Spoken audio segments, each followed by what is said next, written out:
friends, I am a student teacher from Bombay Teachers Training College. I am going to demonstrate an experiment on how the density of a water affect on a substance when the substance is poured into the water, whose density is more or less than that of the density of the water.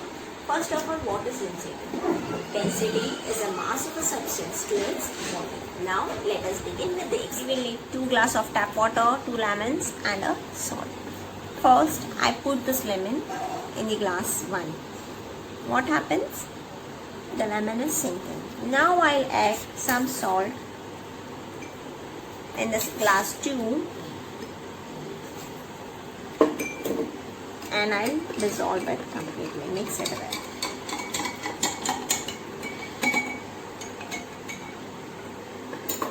Now I put this lemon in this glass of water. What happens to this lemon? This lemon is floating. This means the density of the lemon is less as compared to the density of a water in this glass. Whereas the density of the lemon is more as compared to the density of the water. This shows that when a substance whose density is less than that of water, it will float. Whereas the substance whose density is more than that of water, it will sink. The density of a water increases when the salt is added to it. Thank you. Now I am going to demonstrate my second experiment. Guess what? What will it be? And it is on apples. Why do the color of an apple turns brown when exposed to air? Now we will learn what actually happens to an apple when it is exposed to air through this experiment. So let's start with this experiment. For this experiment we will need 3 bowls, 1 of lemon juice, 1 bowl of water and 1 empty bowl with 3 slices of apple. I will place each of the slices in each bowls. First, second in water and third one in lemon. After 30 minutes, we will observe what happened to these apples. Now we will observe what happened to our apple in different conditions. Was exposed to air is more browner than the apple that is in water, and the apple which is in lemon juice is more fresher. Now, why is this so? The apple that is exposed to air. The cells of an apple react with the oxygen present in the air. This causes oxidation reaction, turning the apple brown in color.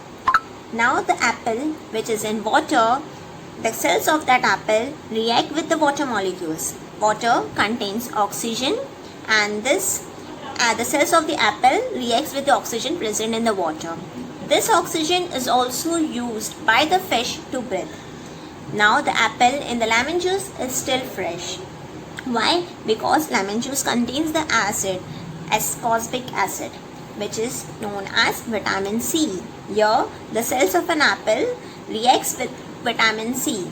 Therefore, there is no discoloration of an apple.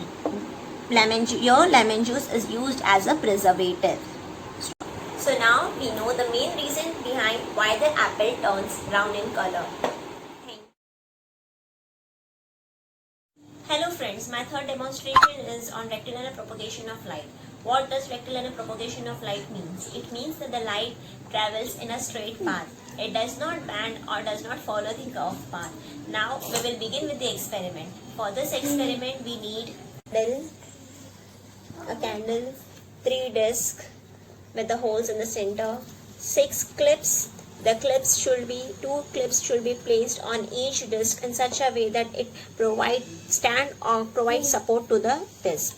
A thread should be stick at the 2 ends of the table. The clips should be placed perpendicular to the thread, as well as the candle should be placed perpendicular to the thread. We also need a matchbox. Now we will proceed. Now when I lit the candle, we can see the fumes of the candle towards the disc 1, disc 2 and disc 3. But when I slightly move the disc 2, do you see the fumes of light? No. This means that the light does not bend as it travels in a straight line. The light only passes through the straight line through disc 1, disc 2 and disc 3. It does not bend when I move the disc too. Hence, this proves that the light travels in a straight line.